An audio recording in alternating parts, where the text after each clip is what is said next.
Welcome friends.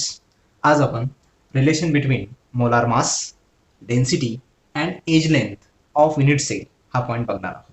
जेव्हा आपल्याला याचं रिलेशन बघायचं असतं तेव्हा आपल्याला काही बेसिक गोष्टी माहीत पाहिजेत आणि त्याचं रिलेशन आपल्या इथं लिहायचं आहे. सगळ्यात महत्त्वाचं हा जो पॉईंट आहे हा परीक्षेला 3 मार्कासाठी महत्त्वाचा आहे. जर याचं रिलेशन विचारलं तरी सुद्धा हा 3 मार्कासाठी विचारला जाऊ शकतो आणि जर याच्यावरती बेस्ड न्यूमरिकल विचारले तरी हे 3 ते 5 मार्कापर्यंत विचारलं जाऊ शकतं.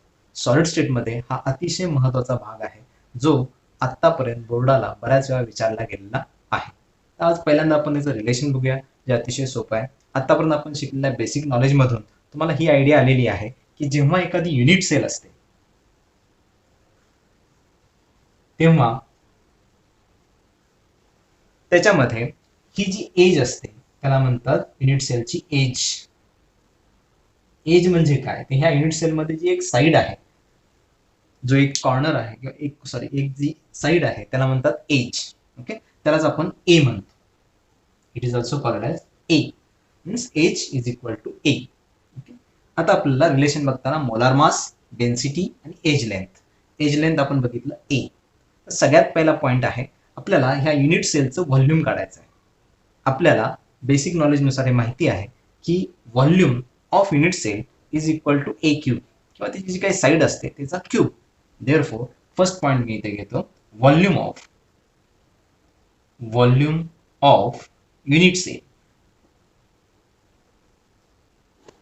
व्हॉल्यूम ऑफ युनिट सेल काय येणार आहे, तर व्हॉल्यूम ऑफ युनिट सेल म्हणजे ही जी काही युनिट सेल आहे त्याची एज काय आहे, तर ए आहे.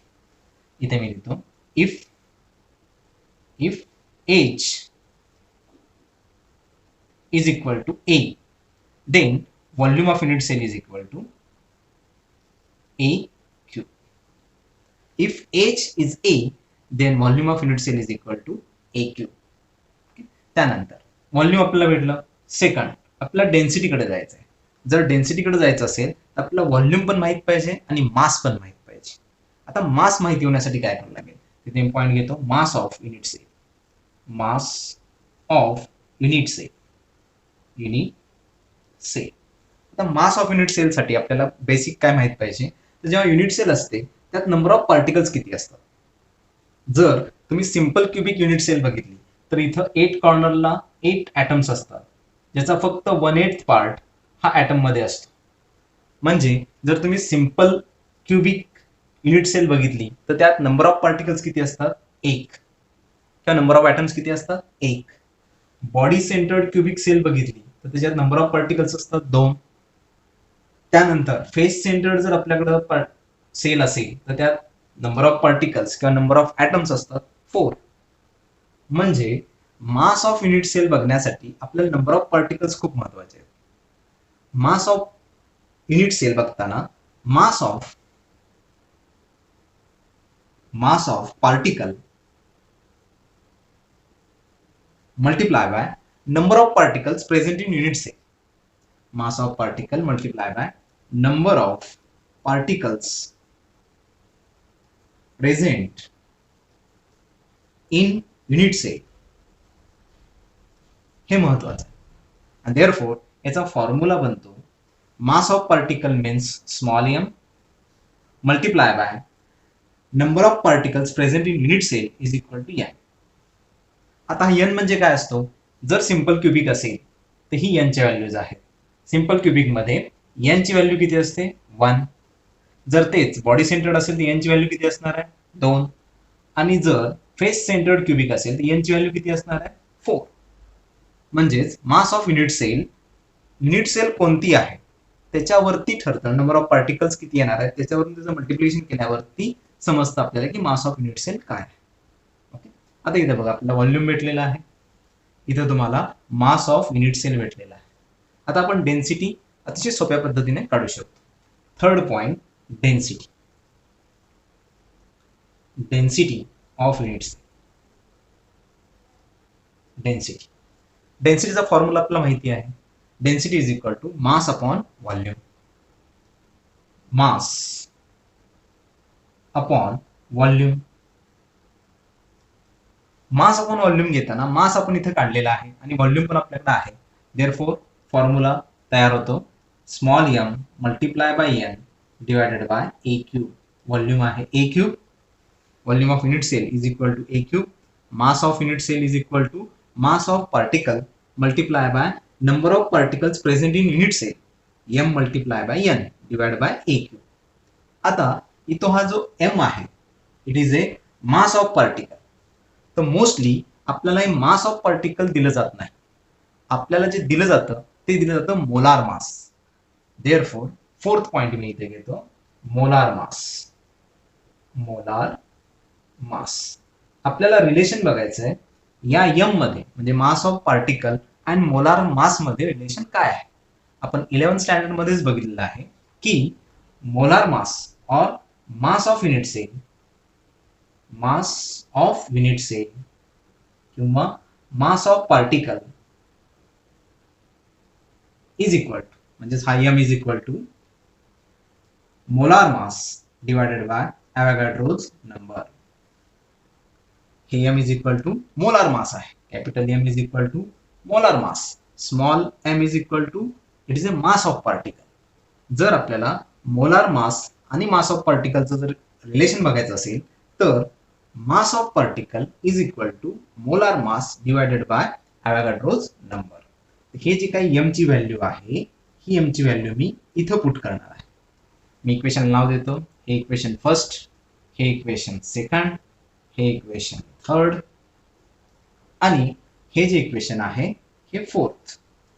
फोर्थ मध्ये जी काही मला एम ची व्हॅल्यू भेटलेली आहे ते मी कुठे पुट करणार आहे या एम मध्ये पुट करणार आहे. Therefore putting value of fourth in equation third we get density is equal to rho is equal to it is ही व्हॅल्यू फक्त आपल्या इथे इंटरप्रिट करायची आहे M multiply by N divided by A cube multiply by N A, where M capital M जो आहे is equal to molar mass, molar mass, N is equal to number of particles, number of particles, a cube is equal to volume and Na is equal to Avogadro's number. Avogadro's number. This is the formula and relation between density, molar mass, number of particles, volume of unit cell and Avogadro's number. हे जे formula आहे किंवा हे जे equation आहे हे आपल्यासाठी महत्त्वाचं आहे, ज्याच्यावरून आपण पुढचे न्यूमरिकल अतिशय सोप्या पद्धतीने सॉल्व्ह करू शकतो. एक्झाम्पल बघूया. फर्स्ट एक्झाम्पल आहे हे पुस्तकामध्ये सॉल्व्ह करून दिलेलं आहे. आणि सोडवायचं कसं आणि हे समजून कसं घ्यायचं हे आपण इथं बघणार आहोत आणि एक अनसॉल्व्ह बघणार आहोत याच्यानंतर. पहिलं घ्या. When gold crystallises it forms FCC. FCC means face centred cubic cell with age length is 408 picometer, 408 picometer and molar mass is 197 gram mole inverse किंवा ग्रॅम पर मोल. कॅल्क्युलेट डेन्सिटी म्हणजे आपल्याला काही गोष्टी दिलेल्या आहेत आणि त्याच्यावरून डेन्सिटी काढण्यास सांगितलेलं आहे. पार्टिकल आहे गोल्ड किंवा गोल्डचं जे काही आहे त्याच्यानुसार. आता पहिले गिवन काय काय दिलंय ते बघूया. फर्स्ट गिवन थिंग्स, गिवन काय काय दिलेलं आहे. सगळ्यात पहिल्यांदा गोल्ड क्रिस्टलायझेस इन FCC सेल. इथं आपल्याला काय माहिती बघा. FCC म्हणजे काय मी पहिल्यांदा इथं क्रिस्टल अटॅच करतो. ओके, याच्यामध्ये असे पार्टिकल्स असणार आहेत आणि FCC म्हणजे प्रत्येक फेसला असे असणार. मग अशीच आपण इक्वेशन बघितलं त्याच्यानुसार आपल्याला माहिती आहे की जर FCC युनिट सेल असेल, FCC युनिट सेल असेल तर number of particles n is equal to किती असणार आहे. इथे मी लिहितो for FCC n is equal to 4. Number of particles किती असतात FCC मध्ये 4 असतात. ओके, हे पहिलं त्यांनी गिवन दिलेलं आहे. त्यानंतर एज लेंथ दिलेली आहे. एज लेंथ म्हणजे काय तर ए किती दिलेलं आहे. एज लेंथ, एज घेऊया आपण. एज इज इक्वल टू ए काय दिलेलं आहे 408 पिकोमीटर. ओके. त्यानंतर मोलार मास, इथे मी घेतो मोलार मास. मोलार मास किती दिलेला आहे? मोलार मास दिलेला आहे 197 ग्रॅम मोल इनवर्स किंवा ग्रॅम पर मोल. मोलार मास दिलेला आहे 197, एज दिलेला आहे 408 पिकोमीटर. आता इथं सगळ्यात महत्वाचं काय, आपण जी डेन्सिटी फाइंड आउट करणार आहोत ती ग्रॅम पर सेंटीमीटर क्यूब मध्ये करणार आहोत आणि इथं मोलार मास सुद्धा ग्रॅम मध्ये दिलेला आहे. मग आपल्याला सगळे जे काही व्हॅल्यूज आहेत ते सीजीएस सिस्टीम मध्ये करून घ्यावे लागणार आहे आणि त्यामुळं पिकोमीटरची जी काही व्हॅल्यू आहे ती तुम्हाला सेंटीमीटर मध्ये करून घ्यावी लागेल. काय करायचंय, what is the relation between picometre and metre? तर it is 408 picometer is equal to 408 into 10 raised to minus 12 metre. आणि त्याचं सेंटीमीटर मध्ये करायचं असेल तर तुम्हाला इथं 408 into 10 raised to minus 10 centimetre. आणि परत आपल्याला थोडंसं पॉइंट चेंज करायचे असतील तर इथं जी काही ए असणार आहे तो होणार आहे 4.08 into 10 raised to minus 8 centimetre. म्हणजे मी इथे काय केलं, फक्त पॉइंट 2 डिजिट या साईडला सरकवल्यामुळे इथे मी काय केलं, इथं 10 raised to minus 10 होतं ते 10 raised to minus 8 केलं. तर प्रत्येक वेळी ही एक गोष्ट आपल्याला लक्षात ठेवायची आहे की नेहमी जी काही एज असते ही 3 डिजिट मध्ये असते पिकोमीटर मध्ये, ती तुम्हाला एका डिजिट मध्ये म्हणजे 4.08 किंवा 1.48 असं जे काय असेल त्यात करून घ्यायचं आहे आणि जिथं सेंटीमीटर मध्ये करून घ्यायची. म्हणजे सगळे जे काही व्हॅल्यूज आहेत ती सीजीएस सिस्टीम मध्ये येतील आणि आपण फॉर्म्युल्यामध्ये त्या टाकू शकतो. आपल्याला इथे एन भेटलेला आहे, ए भेटलेला आहे, मोलार मास माहिती आहे, ॲव्होगाड्रोज नंबर हा सुद्धा आपल्याला माहिती असतो. It is Na is equal to 6.022 into 10 raised to 23. हा ॲव्होगाड्रोज नंबर आहे, हा सुद्धा आपल्याला माहिती आहे. आता ह्याच्यावरून आपण काय काढायचं, त्यांनी काय सांगितलं आपल्याला, density. Find out density. We have to find out density. Okay. मग आपल्याला माहिती आहे, we know that formula for density is equal to, मगाशीच आपण डिराइव्ह केलेला फॉर्म्युला आहे तो मी लिहितो. It is molar mass m multiplied by number of particles divided by a cube means volume of unit cell multiplied by Avogadro's number. हा झाला याचा formula, in which m is equal to molar mass, n is equal to number of particles, a cube is equal to volume, a is equal to h and its cube means volume, and na is equal to Avogadro's number. सगळ्या values आपल्याकडे आहेत, आपल्याला put करून हे सोडवायचं. Value put करतो याच्यामध्ये. Therefore density is equal to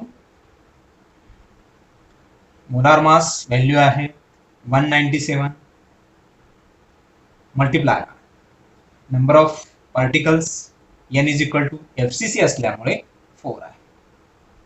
जर इथं बॉडी सेंटर असतं, BCC असतं, तर इथे नंबर ऑफ पार्टिकल किती आहे असते 2. हे FCC असल्यामुळे इथे नंबर ऑफ पार्टिकल किती येत आहेत 4. त्यानंतर A क्यूब किती आहे, A आहे, इट इज 4.08 चा cube into 10 raised to minus 8 याचा पण काय असणार आहे क्यूब, सगळ्या पूर्ण ब्रॅकेटचा क्यूब असणार आहे, multiply by Avogadro's number 6.022 into 10 raised to 23. Okay. हे आता आपल्याला सॉल्व करायचं. तर पहिल्यांदा सिंपल मल्टिप्लिकेशन आहे ते करून घ्या. 4 मल्टिप्लाय बाय 197 हे सिंपल मल्टिप्लिकेशन आहे. हे केल्यानंतर तुम्हाला इथं उत्तर मिळेल. It is equal to 788. हे मल्टिप्लिकेशन तोंडी तुम्ही केलं तरी चालणार आहे. त्यानंतर इथं जो महत्वाचा भाग आहे तो आहे 4.08 क्यूब इथं इंटू 6.022 असं करून घेतोय मी, इंटू इथं 10 raised to minus 24 येणार आहे आणि हे 10 raised to 23. 10 raised to minus 24 multiply by 10 raised to 23 is equal to 10 raised to minus 1. हे जर तुम्ही इकडे घेऊन गेला वरती तर इथं होणार आहे 7880 divided by 4.08 cube multiply by 6.022 हे फायनल कॅल्क्युलेशन आलं आपल्याला. हे आपल्याला सोडवायचं. तर इथे जे कॅल्क्युलेशन आहे हे तुम्हाला लॉग टेबलने केलं पाहिजे आणि लॉग टेबलने करण्यासाठी तुम्हाला अतिशय पद्धतशीरपणे याच्या व्हॅल्यूज काढून पुट आउट केल्या पाहिजे. तर आधी इथं फोकस करा. इथं क्यूब आहे तर आपल्याला पहिल्यांदा लॉग ऑफ 4.08 घेतला पाहिजे आणि त्याला मल्टिप्लाय बाय 3 केलं पाहिजे. त्याच्यामध्ये लॉग ऑफ 6.022 ऍड केला पाहिजे कारण इथं गुणाकार आहे आणि त्यानंतर ह्या दोघांची बेरीज करून जे काही लॉग व्हॅल्यू असणार आहे ती लॉग व्हॅल्यू या लॉग 7880 च्या लॉग व्हॅल्यू मधून वजा करायची आहे आणि तेव्हा आपल्याला जे काही आन्सर मिळेल त्याचा हँडी लॉग घेतला की तुम्हाला इथं फायनल आन्सर मिळणार आहे. तर पहिल्यांदा मी काय करतो लॉग ऑफ 4.08 घेतो. ओके लॉग ऑफ 4.08 जो आहे तो आहे इट इज इक्वल टू 0.6107. आता ह्याला क्यूब आहे म्हटल्यावर याला मल्टिप्लाय बाय काय केलं पाहिजे 3 केलं पाहिजे.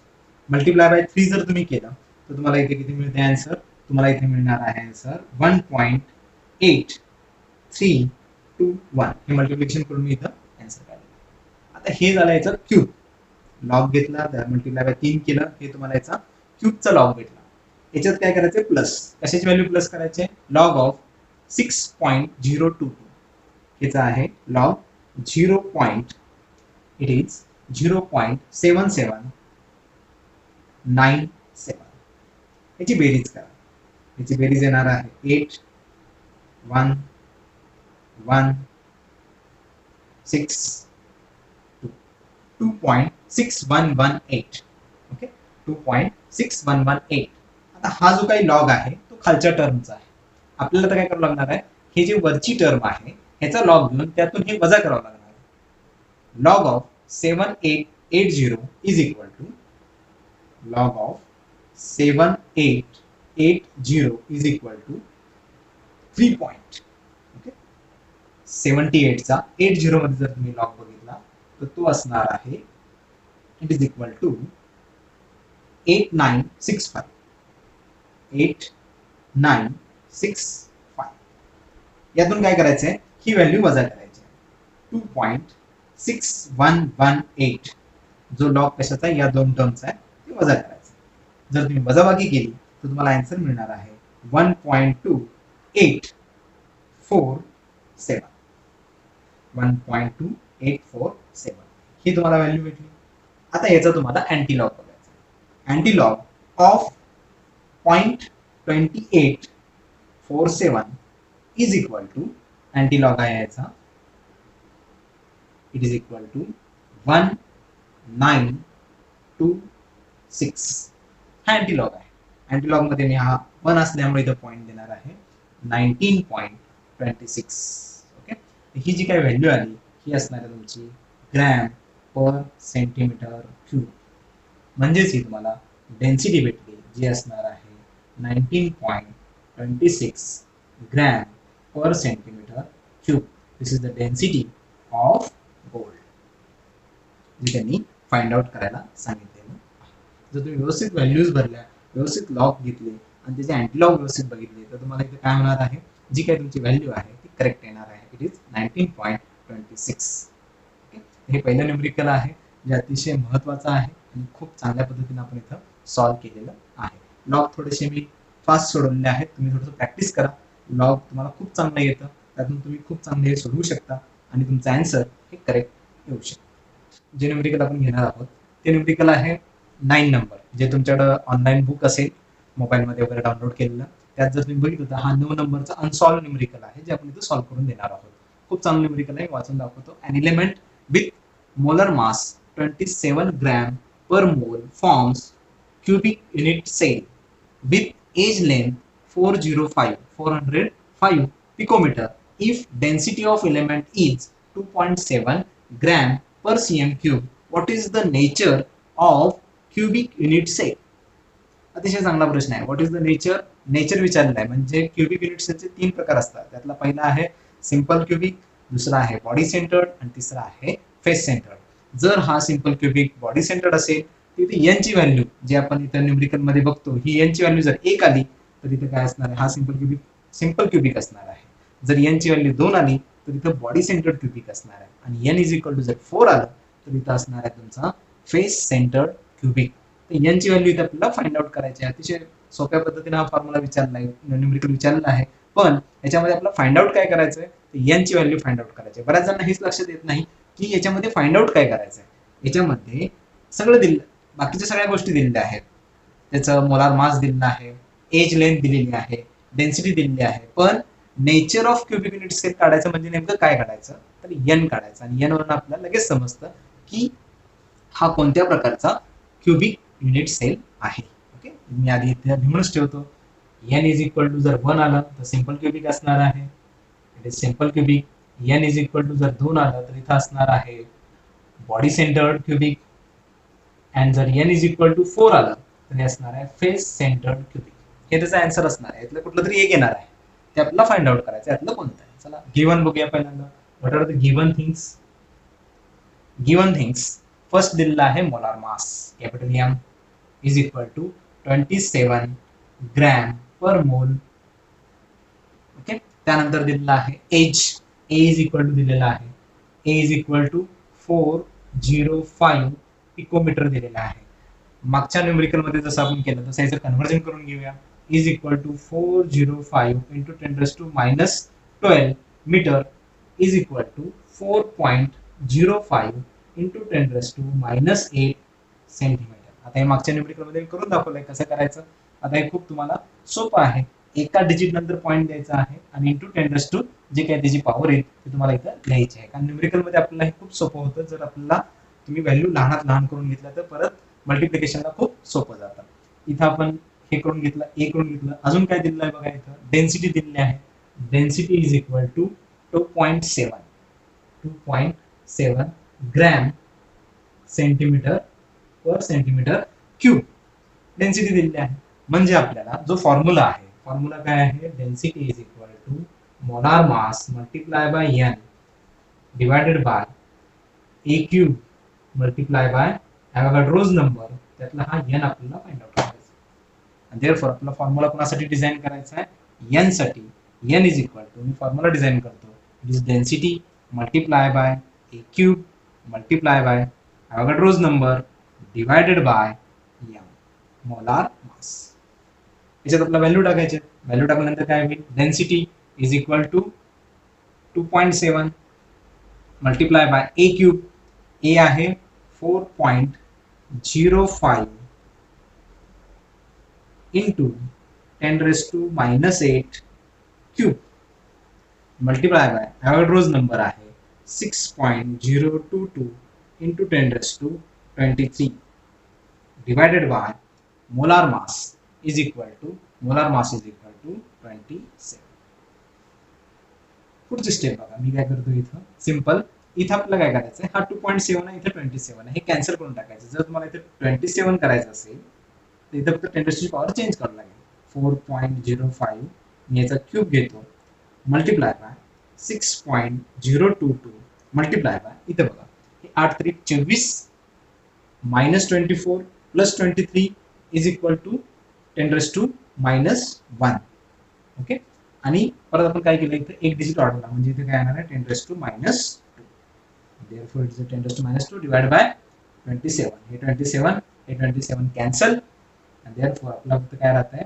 4.05 चा आपल्याला क्यूब करायचा आहे मल्टिप्लाय बाय 6.022 करायचं आहे मल्टिप्लाय बाय डिवायडेड बाय नाही, मल्टिप्लाय बाय 10⁻2 करायचं. त्यातलं हे जे कॅल्क्युलेशन आहे ते तुम्हाला लॉग टेबलनी केलं पाहिजे.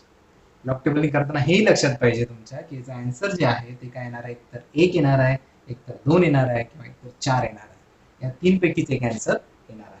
आपण त्या लॉग टेबलने कॅल्क्युलेशन करताना लॉग घेऊया. इथं परत तसंच करायचंय. क्यूब आहे म्हटल्यानंतर तुम्हाला 4.05 चा लॉग घेतला पाहिजे, त्याला मल्टिप्लाय बाय 3 केलं पाहिजे, आलेल्या आन्सर मध्ये लॉग ऑफ 6.022 ऍड केलं पाहिजे आणि मग त्याचा अँटी लॉग घेतला पाहिजे. तर सगळ्यात पहिल्यांदा मी काय करतो 4.05 चा लॉग घेतो.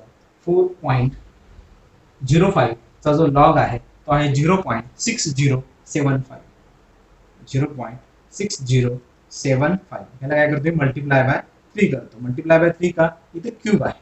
ओके 5 3 15 1 20 22 2 18 1.8 1.8225.